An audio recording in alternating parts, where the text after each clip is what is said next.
परिंदों को नहीं दी जाती तालीम उड़ानों की, वो तो खुद ही तय करते हैं मंजिल आसमानों की। रखते हैं जो हौसला आसमानों को छूने का, उनको नहीं होती परवाह गिर जाने की। दोस्तों, लहरों से डरकर नौका पार नहीं होती और कोशिश करने वालों की कभी हार नहीं होती। दोस्तों, पुराने समय में एक राजा युद्ध में हार गया था। उसके सभी सैनिक मारे जा चुके थे। राजा किसी तरह अपनी जान बचाकर जंगल में भाग गया। सैनिक उसका पीछा कर रहे थे। वह बचने के लिए एक गुफा में छिप गया। सैनिक राजा को जंगल में खोजते खोजते उस गुफा तक पहुंच गए। गुफा के अंदर राजा को ढूंढा, लेकिन सैनिक उसे ढूंढ नहीं सके। बाहर आकर सैनिकों ने बड़े बड़े पत्थरों से गुफा बंद कर दी। गुफा बहुत गहरी थी। अंदर की ओर राजा छिपा हुआ था। वह काफी थक चुका था। भूख प्यास की वजह से बेहाल हो रहा था। उसके शरीर में ताकत भी नहीं बची थी।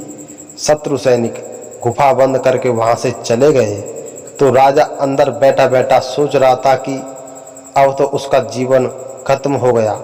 वह गुफा से कभी बाहर नहीं निकल पाएगा। राजा निराश हो चुका था। तभी उसे माँ की एक बात याद आई। उसकी माँ कहती थी कि कुछ तो कर, यूं ही मत मर। ये बात याद आते ही राजा में फिर से ऊर्जा उत्पन्न हो गई। उसने सोचा कि कोशिश किए बिना हार नहीं मानना चाहिए।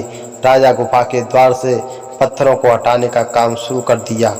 कड़ी मेहनत के बाद राजा ने बड़े बड़े पत्थर खिसका दिए।